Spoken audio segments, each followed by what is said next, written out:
Pangu sa FELTODA, Confederation of Lapu-Lapu City Tricycle Operators and Drivers Association, nanawagan ngadto sa mga pasahero nga kun adunay bati nga kasinatian o reklamo bato kanila, ipaabot kini sa ilang buhatan aron maresolba inay ipaagi sa social media. Ani ang report.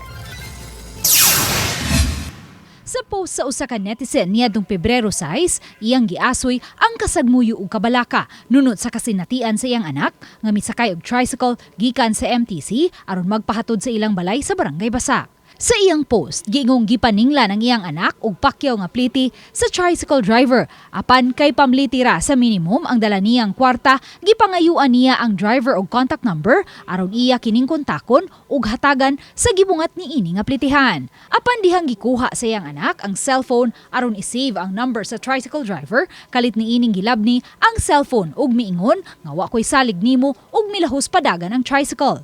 Nunod sa maong post, gisubay ang body number sa tricycle ug na-impound kini.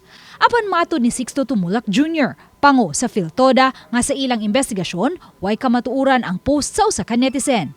Ang ilang driver pa mismo ang nabiktima kay ang batan-ong pasahero wa mo pliti. Ultima ang testimony sa anak o sa inahan, di wa magkadimao.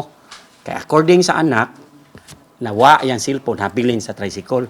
Pero ang post sa iyang inahan, gisnatch ang cellphone. Nasagmuyo usab ang FELTODA sa mga pong nga gigamit sa post di inapatik nga dili na di ay safe kay daw nag-generalize kini sa tanang mga tricycle driver sa dakbayan. Gani gipakita si FELTODA ang kopya sa pinirmahang kasabutan tali sa naasoy tricycle driver ug sa tinun-ang pasahero diin misaad ang tricycle driver nga mutabang pinaagi sa pagpaniid ug makisayod sa kaubang mga tricycle driver. Wala ang driver ug operator sa tricycle dihang gibisita namo ang FELTODA. Samtang giangkon ni Tumulak, wa sila magkaatubang sa inahan ug sa anak nga mireklamo kay wa man mutubag dihang gipadad-an niya kini og mensahe.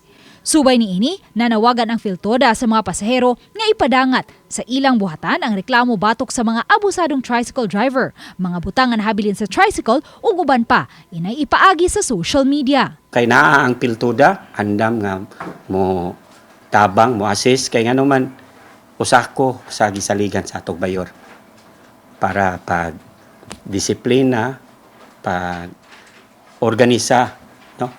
Paghatag kanang mayong giya sa mga drivers. Wa mutubag ang netizen dihang gikuhaan unta sa iyang habig o gitangtang na usab ang post niini.